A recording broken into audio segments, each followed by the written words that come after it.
ಈಗ ನಾನಿಲ್ಲಿ chicken fry ಮಾಡ್ತಾ ಇದ್ದೀನಿ. ಸೊ ಇಲ್ಲಿ ಒಂದ್ ಸ್ವಲ್ಪ ಎಣ್ಣೆ ಹಾಕಿದ್ದೀನಿ. ಎಣ್ಣೆ ಹಾಕಿ ಈಗ ಇದಕ್ಕೆ ಚಕ್ಕೆ ಮತ್ತೆ ಲವಂಗ ಹಾಕ್ತಾ ಇದ್ದೀನಿ. ಚಕ್ಕೆ ಲವಂಗ ಸಿಡಿಯುತ್ತೆ, ಸೊ ಅದರಿಂದ ಇಮಿಡಿಯೇಟ್ ಸ್ವಲ್ಪ ಈರುಳ್ಳಿ ಹಾಕೊಳ್ಳಿ. ನಾನಿಲ್ಲಿ 2 ಈರುಳ್ಳಿ ಹಾಕಿದ್ದೀನಿ. 2 ಈರುಳ್ಳಿ ಹಾಕಿ ಚೆನ್ನಾಗಿ ಫ್ರೈ ಮಾಡಬೇಕು. ಈರುಳ್ಳಿ ಎಲ್ಲ ಸ್ವಲ್ಪ ಚೆನ್ನಾಗಿ ಫ್ರೈ ಆಗಬೇಕು.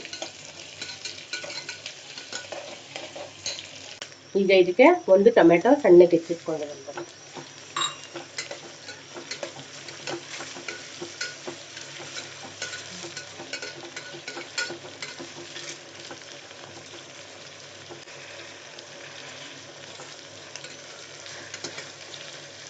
ಟೊಮೆಟೊ ಸ್ವಲ್ಪ ಫ್ರೈ ಆಗ್ಬೇಕು. ನಮಗೆ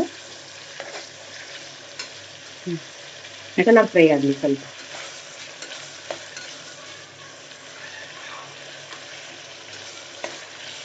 ಈಗ ಇದಕ್ಕೆ ಒಂದು ಸ್ವಲ್ಪ ಶುಂಠಿ ಬೆಳ್ಳುಳ್ಳಿ ಪೇಸ್ಟ್ ಹಾಕ್ಬೇಕು. ಶುಂಠಿ 1 ಸ್ಪೂನ್ ಅಷ್ಟು ಶುಂಠಿ ಬೆಳ್ಳುಳ್ಳಿ ಪೇಸ್ಟ್. ಟೊಮೊಟೊ ಎಲ್ಲ ಸ್ಮ್ಯಾಶ್ ಆದ್ಮೇಲೆ ಚಿಕನ್ ತೊಳೆದಿರೋಂಥ ಚಿಕನ್ ಹಾಕ್ಬೇಕು.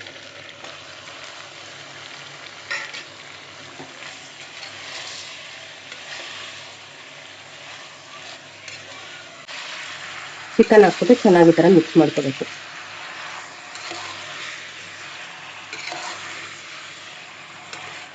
ಈ ಸಲ ಎಲ್ಲ ಸ್ವಲ್ಪ ರೆಡಿಮೇಡ್ ಐಟಮ್ಸ್ ಯೂಸ್ ಮಾಡ್ತಾ ಇದ್ದೀನಿ, ಯಾವುದು ಮನೇಲಿ ಮಾಡ್ಕೋತಾ ಇಲ್ಲ.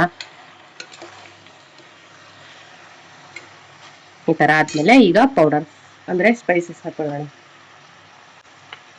ಫಸ್ಟಿಗೆ 1 ಸ್ಪೂನ್ ಅಷ್ಟು ಚಿಲ್ಲಿ ಪೌಡರ್.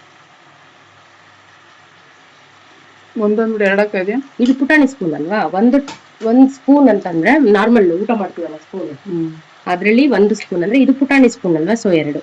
ಇದು ಅಷ್ಟೇ 1 ಸ್ಪೂನ್ ಅಷ್ಟು ಧನಿಯಾ ಪುಡಿ,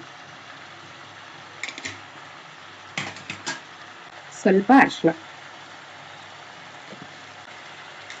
ಹಾಗೆ ಒಂದು ಚಿಕನ್ ಮಸಾಲಾ ಫ್ರೈ ಆಗ್ತಾ ಇದೀನಿ. ಚಿಕನ್ ಮಸಾಲಾ ಫ್ರೈ ಇಲ್ಲ ಅಂದ್ರೆ ಗರಂ ಮಸಾಲಾ ಮತ್ತೆ ಒಂದ್ ಸ್ವಲ್ಪ ಏನಾದ್ರು ಮಸಾಲೆ ಏನಾದ್ರು ರೆಡಿ ಮಾಡ್ಕೊಂಡ್ರೆ ಚೆನ್ನಾಗಿರುತ್ತೆ. ಬಟ್ ಇವಾಗ ನಂಗೆ ಏನು ರೆಡಿ ಮಾಡಕ್ ಟೈಮ್ ಇಲ್ಲ, ಸೊ ಅದರಿಂದ 1 packet full chicken masala fry ಆಗ್ತಾ ಇದೀನಿ. ಯಾವ್ದಾದ್ರು ತಗೊಳ್ಳಿ, ಯಾವ ಕಂಪನಿದಾದ್ರೂ ತಗೊಳ್ಳಿ, ಪರವಾಗಿಲ್ಲ. ಚಿಕನ್ ಮಸಾಲಾ ಫ್ರೈ ಹಾಕಿ ನೀಟಾಗಿ ಮಿಕ್ಸ್ ಮಾಡ್ಕೋಬೇಕು.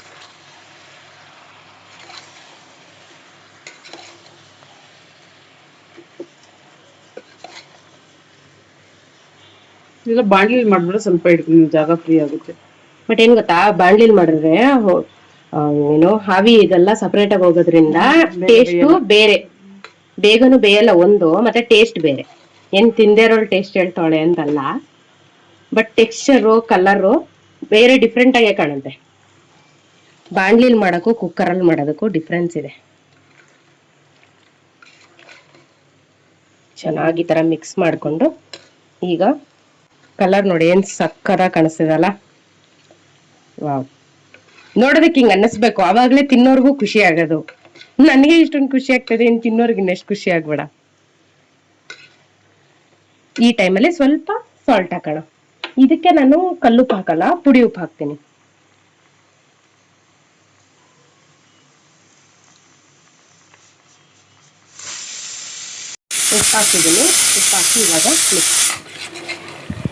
ಉಪ್ಪು ಹಾಕಿದ್ದೀನಿ, ಇವಾಗ ಮಿಕ್ಸ್ ಮಾಡಬೇಕು. ಮತ್ತೆ ಇದಕ್ಕೆ ಜಾಸ್ತಿ ನೀರು ಹಾಕಬಾರ್ದು, ಹಬೆಲೆ ಬೇಯಿಸ್ಬೇಕು. ಇವಾಗ ಇದಕ್ಕೆ ನಾನಿಲ್ಲಿ 1 ಲೋಟದಷ್ಟು ನೀರು ಹಾಕ್ತೀನಿ.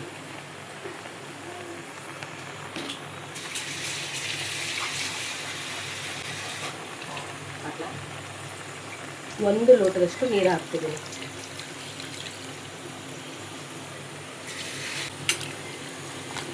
ಸಾಕು.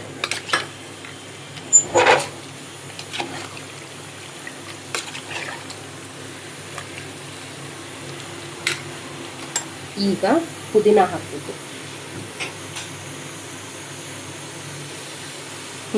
ಒಂದು ಹಿಡಿ ಪುದೀನ ಏನು ಕಟ್ ಮಾಡೋದು ಬೇಡ. ಒಂದು ಹಿಡಿ ಪುದೀನ ಹಾಕಿ ಜಸ್ಟ್ ಸುಮ್ಮನೆ ಹಾಗೆ ಮಿಕ್ಸ್ ಮಾಡ್ಬೇಕಂದ್ರೆ ಪುದೀನ ಫ್ಲೇವರ್ ಬರಲಿ ಅಂತ. ಈಗ ಹಾಕಿ ಮೇಲ್ಗಡೆ ಒಂದು ಪ್ಲೇಟ್ ಕವರ್ ಮಾಡೋಣ. ಪ್ಲೇಟ್ ಕವರ್ ಮಾಡಿ ಒಂದು ಸ್ವಲ್ಪ ಬೇಯಲಿ. ತಳ್ಳೆ ಹಿಡಿಯಲ್ವಾ? ತಳ್ಳೆ ಹಿಡಿಯಲ್ಲ. ಆದಷ್ಟು ಮೀಡಿಯಮ್ ಟು ಹೈ ಫ್ಲೇಮ್, ಅಂದರೆ ಫುಲ್ ಹೈಯೂ ಅಲ್ಲ ಫುಲ್ ಲೋನು ಅಲ್ಲ, ಮೀಡಿಯಮ್ ಟು ಹೈ ಇಟ್ಬಿಟ್ಟು ಚೆನ್ನಾಗಿ ಆಗಬೇಕು. ಸ್ವಲ್ಪ ಕುದೀತಾ ಇರಲಿ. ಒಂದು 15 to 20 ಮಿನಿಟ್ಸು ಇದೇ ಥರನೇ ಕುಕ್ ಆಗಬೇಕು. ನಿಮಗೇನಾದರೂ ಅರ್ಜೆಂಟಲ್ಲಿ ಮಾಡಬೇಕು ಅಂತೇನಾರು ಅಂದರೆ ನೀವು ಕುಕ್ಕರ್ ವಿಷಿಲ್ ಕೂಡ ಹೋಗಿಸ್ಕೋಬೋದು, ಅಂದರೆ 2 ವಿಷಲ್ ಮಾಡ್ಕೊಳ್ಬೋದು. ಆ್ಯಕ್ಚುಲಿ ವಿಷಲ್ಗಿಂತ ಹಾಗೆ ಹಬೆಲೇ ಬೇಯಿಸೋದ್ರಿಂದ ಒಂದು 25ರಿಂದ 30 ನಿಮಿಷ ತೊಗೊಳುತ್ತೆ ಸಮ್ಟೈಮ್ಸು. ತೊಗೊಳೋದ್ರಿಂದ ಚೆನ್ನಾಗಿ ಟೇಸ್ಟ್ ಕೂಡ ಬರುತ್ತೆ, ಒಂಥರ ಅದರ ಟೆಕ್ಸ್ಚರು ಎಲ್ಲ ಕೂಡ ಅಷ್ಟೇ ತುಂಬಾ ಚೆನ್ನಾಗಾಗುತ್ತೆ. ಸೊ ನೋಡಿ ಫೈನಲಿ ಈ ಥರ ರೆಡಿಯಾಗಿದೆ. ನೋಡಿ ಆ ಟೆಕ್ಸ್ಚರ್ ನೋಡಿ, ಚಿಕನ್ ಫ್ರೈದು ಟೆಕ್ಸ್ಚರ್ ಎಷ್ಟು ಚೆನ್ನಾಗಿ ಬಂದಿದೆ ಅಂತ ಹೇಳಿ. ಸೊ ಕುಕ್ಕರಲ್ಲಿ ಕೂಗ್ಸೋದ್ರಿಂದ ಈ ಥರ ಟೆಕ್ಸ್ಚರ್ ಬರೋಲ್ಲ, ನೀರು ಬಿಟ್ಬಿಡುತ್ತೆ. ಸೊ ಅದು ಚಿಕನ್ ಫ್ರೈ ಆಗೋಲ್ಲ, ಈ ಕಡೆ ಸ್ವಲ್ಪ ಸಾಂಬಾರು ಥರನೂ ಆಗೋಗ್ಬಿಡುತ್ತೆ, ಗ್ರೇವಿ ಜಾಸ್ತಿ ಬಂದುಬಿಡುತ್ತೆ. ಸೊ ಅದರಿಂದ ನೀವು ಆದಷ್ಟು ಅಷ್ಟೇ ಕುಕ್ಕರಲ್ಲಿ ಕೂಗಿಸ್ಕೊಳ್ಳೋದಕ್ಕಿಂತ ಹಾಗೆ ಹಬೆಲೇ ಒಂದು ಪ್ಲೇಟ್ ಮುಚ್ಚಿ ಬೇಯಿಸ್ಕೊಳ್ಳೋದ್ರಿಂದ ಟೇಸ್ಟು ಎಲ್ಲನೂ ಕೂಡ ತುಂಬಾ ಚೆನ್ನಾಗಿ ಬಂದಿರುತ್ತೆ. ತುಂಬಾ ಈಸಿ ಈ ಚಿಕನ್ ಫ್ರೈ ಮಾಡೋದು. ಆ್ಯಕ್ಚುಲಿ ಒಂದು 30 ಮಿನಿಟ್ಸ್ಗೆಲ್ಲ ಮುಗಿದೋಗ್ಬಿಡುತ್ತೆ. ಇನ್ ಕೇಸ್ ಏನಾದರೂ ನೀವು ಕುಕ್ಕರಲ್ಲಿ ಇಟ್ಬಿಟ್ಟು ವಿಷಿಲ್ ಮಾಡ್ತೀನಿ ಅನ್ನಂಗಿತ್ತು ಅಂದರೆ ಜಸ್ಟ್ 10 ಮಿನಿಟ್ಸಲ್ಲೇ ಮುಗಿದೋಗ್ಬಿಡುತ್ತೆ ಚಿಕನ್ ಫ್ರೈ. ಯಾರು ಬೇಕಾದರೂ ಟ್ರೈ ಮಾಡ್ಬೋದು, ತುಂಬ ಈಸಿಯಾಗಿದೆ ಸ್ಟೆಪ್ಸು. ತುಂಬ ಕಡಿಮೆ ಐಟಮ್ಸ್ ಯೂಸ್ ಮಾಡಿ ಮಾಡುವಂಥ ಒಂದು ಡಿಶ್ ಇದು. ಸೊ ನೀವು ಕೂಡ ಮನೇಲಿ ಒಂದ್ಸಲಿ ಟ್ರೈ ಮಾಡಿ ಹೇಗೆ ಬಂತು ಅಂತ ಕಮೆಂಟ್ ಮಾಡಿ, ಓಕೆನಾ? ನಮ್ಮ ಮನೇಲಂತೂ ಎಲ್ಲರೂ ಸಿಕ್ಕಾಪಟ್ಟೆ ಇಷ್ಟಪಟ್ಟು. ನಾನು ಈ ಚಿಕನ್ ಫ್ರೈನ ಬಿರಿಯಾನಿ ಜೊತೆಗೆ ಸೈಡ್ಗೆ ಅಂತ ಹೇಳಿ ಕೊಟ್ಟಿದ್ದೆ. ಸೊ ಇದಕ್ಕೆ ಬಂದು ನೀವು ಇಡ್ಲಿ ಮಾಡ್ಬೋದು, ಮತ್ತು ಪರೋಟ, ಚಪಾತಿ, ದೋಸೆ ಪ್ರತಿಯೊಂದಕ್ಕೂ ಕೂಡ ತುಂಬಾ ಚೆನ್ನಾಗಿರುತ್ತೆ. ಹಾಗೆ ಇದನ್ನು ಸೈಡ್ ಡಿಶ್ಶಾಗಿ ಕೂಡ ಏನಕ್ಕಾದರೂ ಯೂಸ್ ಮಾಡ್ಕೊಂಡು ತಿನ್ಬೋದು. ಅಂದರೆ ಎಕ್ಸಾಂಪಲು ತಿಳಿ ರಸ ಏನಾದರೂ ಮಾಡಿಕೊಂಡು ಅದ್ರ ಜೊತೆಗೆ ಸೈಡ್ ಡಿಶ್ ಥರ ಯೂಸ್ ಮಾಡಿಕೊಂಡು ತಿನ್ಬೋದು, ಓಕೆನಾ? ತುಂಬಾ ಚೆನ್ನಾಗಿರುತ್ತೆ. ಎಲ್ಲರೂ ಒಂದ್ಸಲಿ ಮನೇಲಿ ಟ್ರೈ ಮಾಡಿ ಹೇಗೆ ಬಂತು ಅಂತ ಕಮೆಂಟ್ ಮಾಡೋದನ್ನು ಮರಿಬೇಡಿ, ಓಕೆನಾ? ಇದೇ ಥರ ಒಳ್ಳೊಳ್ಳೆ ವೀಡಿಯೋಸ್ ಏನಾದರೂ ಬೇಕಿತ್ತು ಅಂತ ಹೇಳಿದ್ರೆ ನನ್ನ ಚಾನಲ್ನ ಸಬ್ಸ್ಕ್ರೈಬ್ ಮಾಡ್ಕೊಳ್ಳೋದನ್ನು ಮರಿಬೇಡಿ. ಹಾಗೆ ನನ್ನ ವೀಡಿಯೋಸ್ಗೆ ಲೈಕ್ ಮಾಡೋದನ್ನು ಕೂಡ ಮರಿಬೇಡಿ. ಹಾಗೆ ಇನ್ನೂ ಯಾವ ಥರ ಅಡುಗೆ ಮಾಡಬೇಕು ಅಂತ ಏನಾದರೂ ಇದ್ದರೆ ನನಗೆ ಕಮೆಂಟ್ ಮಾಡಿ, ನಾನು ಅದನ್ನು ಟ್ರೈ ಮಾಡಿ ವಿಡಿಯೋ ಅಪ್ಲೋಡ್ ಮಾಡ್ತೀನಿ, ಓಕೆನಾ? Thank you so much. ಹೀಗೆ ಎಲ್ಲರೂ ಸಪೋರ್ಟ್ ಮಾಡ್ತಾಯಿರಿ. Thanks for watching Nandini Anand vlogs in Kannada. Bye bye.